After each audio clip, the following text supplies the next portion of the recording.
Good evening friends. आज का जो अपडेट है वो किसान क्रेडिट कार्ड को लेके अपडेट है। जो कि किसान क्रेडिट कार्ड के बारे में लोग को बहुत सारी गलतफहमियां हैं और गलतफहमियां के जो मतलब मेन जो इसके लिए जिम्मेदार हैं वो बहुत सारे यूट्यूब चैनल्स हैं।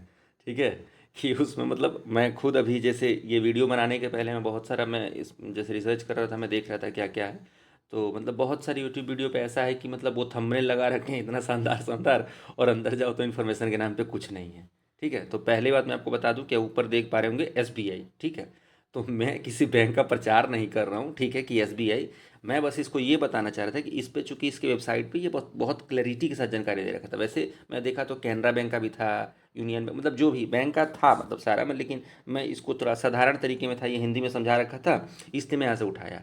मतलब आपको जिससे भी अप्लाई करना है देखिए ऑलमोस्ट सेम होता है, ऑलमोस्ट मतलब लगभग सारा कुछ सेम ही होता है। कुछ डिफरेंसेस होते हैं वो बैंक पे आप जाएंगे तो पता चल जाएगा। ठीक है, ये मेरा एसबीआई का उठाने का मतलब था कि चूंकि सरकारी बैंक है, नेशनलाइज्ड बैंक है, तो इस पे थोड़ा सा इन्फॉर्मेशन आपको जेन्युइन मिलेगा। ठीक है, आप सुनते भी होंगे जैसे ये गांव में ये सब बात चलता भी है कि स्टेट बैंक में है तो मतलब बहुत सुरक्षित बैंक है ये वो। वैसे मेरा मकसद किसी बैंक के यहाँ प्रचार प्रसार करना नहीं है। ठीक है, तो कृषि किसान क्रेडिट कार्ड के बारे में हम यहाँ पूरी जानकारी लेंगे। ठीक है, पूरी जानकारी का मतलब इसमें ये है कि देखिए यहाँ आपको दिखा देता हूँ विशेषताएं, मतलब इसका क्या क्या फ़ायदा है। पात्रता, मतलब कौन कौन लोग इसके लिए फॉर्म भर सकते हैं, कैसे आवेदन कर सकते हैं। आवश्यक दस्तावेज, मतलब आपको जब फॉर्म भरना है, जब किसान क्रेडिट कार्ड के लिए अगर अप्लाई करना है तो आपको क्या क्या चीज़ चाहिए।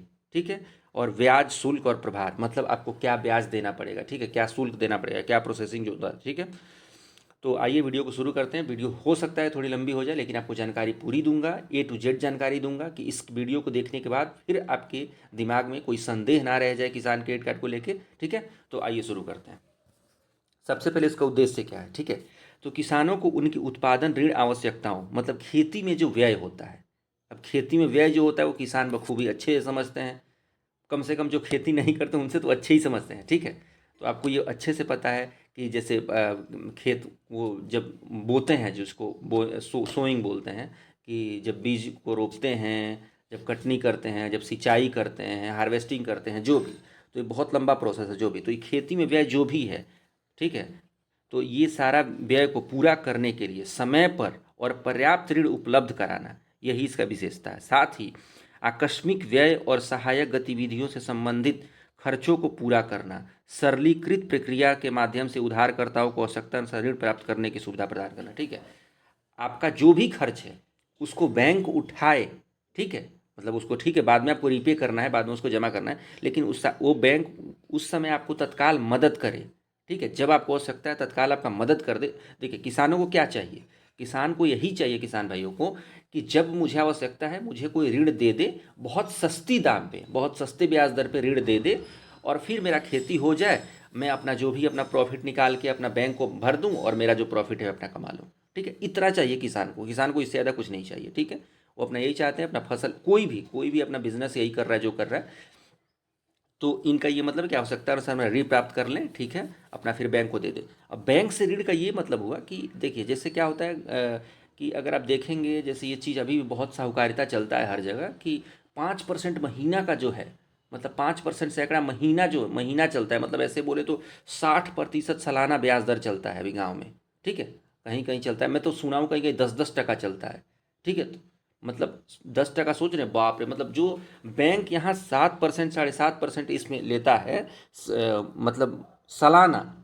ठीक है, वो लोग यहाँ 60-60% ले रहे हैं। ठीक है, विशेषता देखिए इसमें क्या है, मेन आपको यही था, देखिए उद्देश्य इसका मेन यही है। ठीक है, विशेषताएं जो है मेन यही है कि उद्देश्य इसका क्या था। ठीक है, परिक्रामी नकद ऋण खाता, खाते में जमा शेष राशि यदि कोई हो तो बचत बैंक दर पर ब्याज मिलेगा। ठीक है, तो आपको तो ये तो क्लियर मैं कर ही दिया कि आपको तो बचत बैंक दर पर ब्याज मिलेगा। मतलब जो बचत बैंक दर का मतलब समझ रहे हैं, कि मतलब सेविंग बैंक अकाउंट जो रेट होता है, ठीक है, सेविंग जो बैंक रेट होता है उस पर आपको मिलेगा। ठीक है, ऋण की मात्रा क्या होगी, मतलब कितना आप कर्ज ले सकते हैं। ठीक है, तो फसल पैटर्न को देखते हुए, क्षेत्रफल को देखते हुए, ठीक है, और जो भी जिला समिति निर्धारित की है, ठीक है, उस अकॉर्डिंग आपको ऋण मिलेगा। जैसे मान लीजिए फसल पैटर्न का मतलब ये होगा कि ईख का कर रहे हैं, धान का कर रहे हैं, गेहूं का कर रहे हैं, मक्का का कर रहे हैं, जूट का कर रहे हैं, जो भी है, दलहन कर रहे हैं, तिलहन कर रहे हैं, जो भी, इसके अकॉर्डिंग मिलेगा। और क्षेत्रफल कितना है, 1 एकड़ में कर रहे हैं, 10 एकड़ में कर रहे हैं, 15 एकड़ में कर रहे हैं, 50 एकड़ में कर रहे हैं, ऐसे।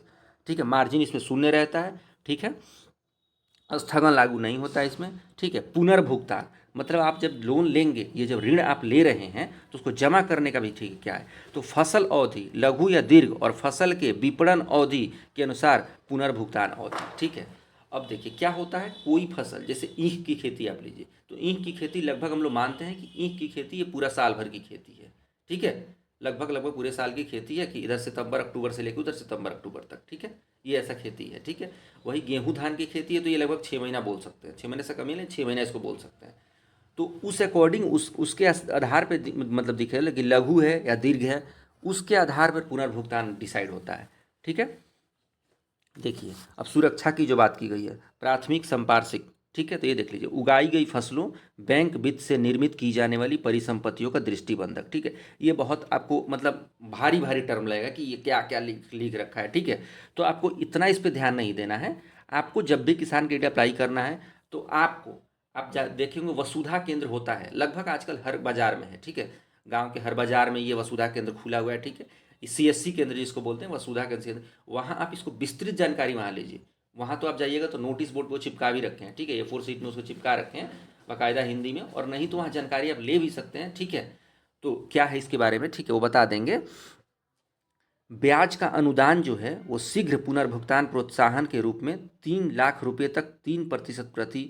देखिए अब देखिए, अगर आप तुरंत का तुरंत भुगतान कर देते हैं, मतलब जब आपको डेट दिया गया बैंक द्वारा कि हाँ अपना फसल का हार्वेस्टिंग किए, मतलब फसल का कटाई किए और अपना भुगतान कर दिए, तो आपको 3% का अनुदान सरकार देती है।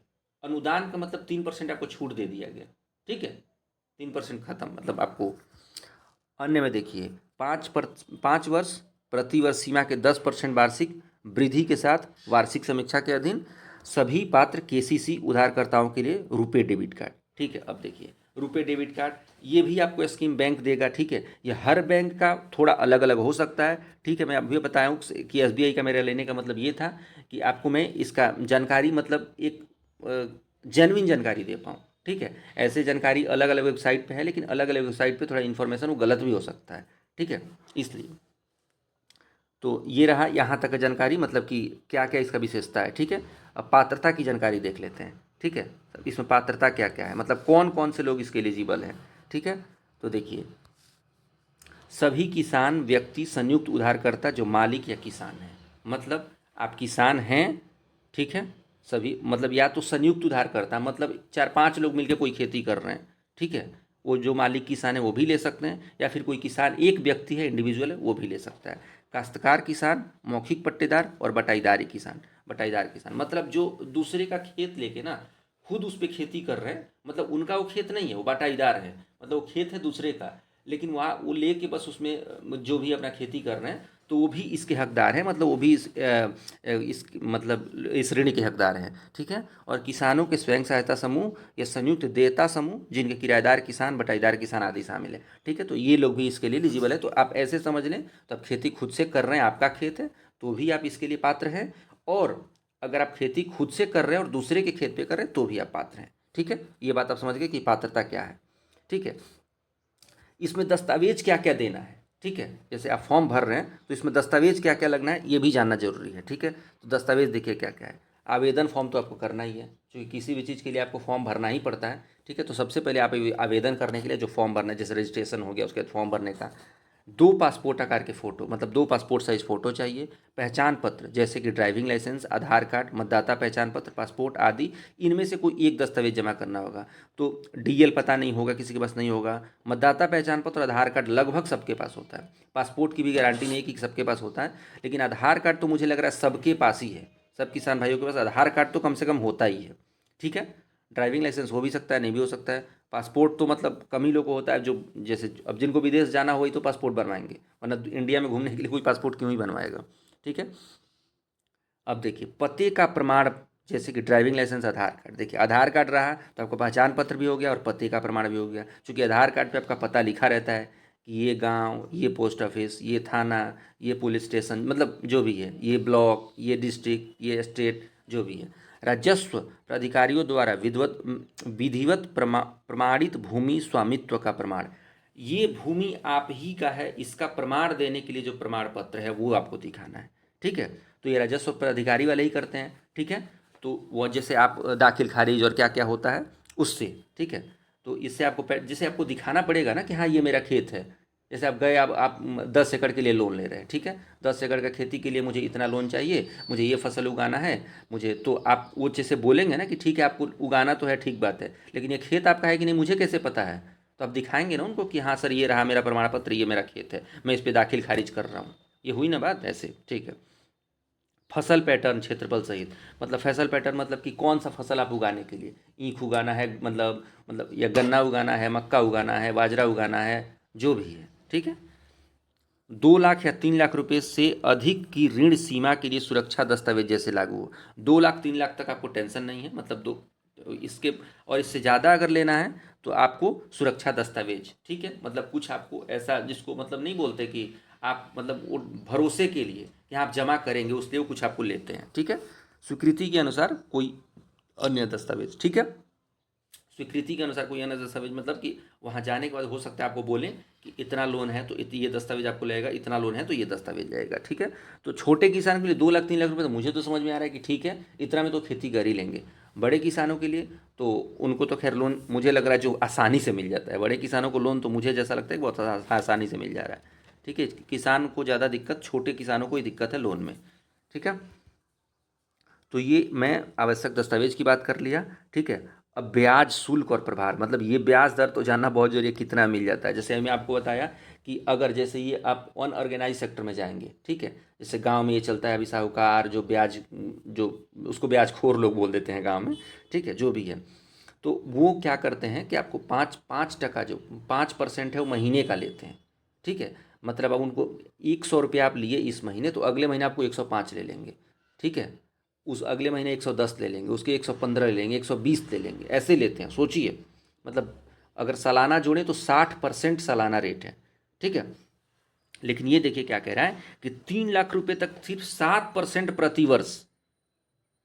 देखिए, बशर्ते भारत सरकार बजाय बजा ब्याज सॉरी ब्याज सहायता प्रदान करे, ठीक है। मतलब 7% प्रतिवर्ष, ठीक है। अगर भारत सरकार सहायता प्रदान करे तो बिल्कुल भारत सरकार आपको सहायता प्रदान करती है, मैं बताया था कि अनुदान उसमें भारत सरकार का है, ठीक है। ब्याज सहायता के लिए बैंक को आधार विवरण प्रस्तुत करना अनिवार्य है, ठीक है। तो ये तो मैं पहले ही बताया कि आधार है तो सब कुछ है, आपको आधार है तो आपको पते की बात हो गई, यहाँ पे यहाँ ऋण की बात हो गई, ब्याज दर भी उसे फिक्स करने की बात हो गई, ठीक है। तो आधार तो आपका मस्ट ही है, ठीक है। और 3 लाख रुपए से अधिक और 50 लाख रुपए, ये आपको फिर वही बता रहा हूँ, ये बैंक वाले आपको बेहतर जानकारी दे पाएंगे कि MCLR में से 3.2% अधिक, ठीक है। मतलब आपको नॉर्मल से ऐसे समझ लें कि नॉर्मल से 3.2% अधिक, ठीक है। मतलब ये बड़े किसानों के लिए, चूंकि 50 लाख का लोन कौन लेगा, छोटा किसान 50 लाख का लोन लेगा क्या, लग रहा है आपको, नहीं लग रहा है ना, चूंकि आप किसान हैं तो अभी अभी वीडियो देख रहे हैं तो आपको पता होगा कि नहीं, इतना 50 लाख का आवश्यकता तो नहीं होता है, ठीक है। और 50 लाख से भी अधिक है तो उसमें CRA होता है, क्रेडिट जोखिम मूल्यांकन, ठीक है। तो ये CRA रेटिंग के हिसाब से होता है, ठीक है। अब देखिए, अब नीचे का ये जो है KCC जब 3 लाख रुपए तक का होता है शून्य है, 3 लाख रुपए से अधिक 50 लाख रुपए तक ऋण सीमा का 0.65%, ठीक है। ये प्रोसेसिंग फी जिसको बोलते हैं, लोन लिए ना तो उसका प्रोसेसिंग फी 3 लाख रुपए तक आपका शून्य कर दिया है, उसके ऊपर लीजिएगा 3 लाख से 50 लाख तक तो ऋण सीमा का 0.65%, मतलब एक आधा परसेंट से थोड़ा ज़्यादा, ठीक है। और 50 लाख रुपए करेंगे तो आधा परसेंट से 1% सीमा का CRA रेटिंग के आधार पर होता है, ठीक है। तो उम्मीद करता हूँ मैं आपको ये बता पाऊँ, विशेषता इसका बता दिया, आपको पात्रता बता दिया, आवश्यक दस्तावेज बता दिया, ठीक है, ब्याज शुल्क और प्रभार बता दिया। तो उम्मीद करता हूँ इस वीडियो में आपको किसान क्रेडिट कार्ड, किसान सहायता समूह, इससे रिलेटेड मैं आपको जानकारी दे पाया हूँ, जो भी ऋण उसके बारे में किसान क्रेडिट कार्ड से, ठीक है। तो उम्मीद करता हूँ आपकी सारी वीडियो जानकारी वीडियो पसंद आई हो, तो वीडियो अगर पसंद आई है तो वीडियो को लाइक और शेयर जरूर करिए, और चैनल को सब्सक्राइब करना बिल्कुल नहीं भूलना है, ठीक है। क्योंकि चैनल को सब्सक्राइब करेंगे, ठीक है, उस अकॉर्डिंग आपको ये नोटिफिकेशन मिलता जाएगा, और इस चैनल पे सरकारी गाइड पे मैं आपको मैक्सिमम नोटिफिकेशन डालता हूँ, मैक्सिमम आपको जो भी सरकारी स्कीम्स हैं या फिर जो भी गवर्नमेंट जॉब के नोटिफिकेशन है, सब कुछ मैं आपको टाइमली अपडेट करता हूँ, ठीक है। और वो भी डिटेल में अपडेट करता हूँ, और वो भी सही सही अपडेट करता हूँ, मतलब कि आपको जेन्युइन सोर्स से करता हूँ, सरकारी सोर्सेज से आपको अपडेट करता हूँ, ठीक है। तो चैनल को सब्सक्राइब जरूर करिए, ठीक है। तो मिलते हैं नेक्स्ट वीडियो में, थैंक यू।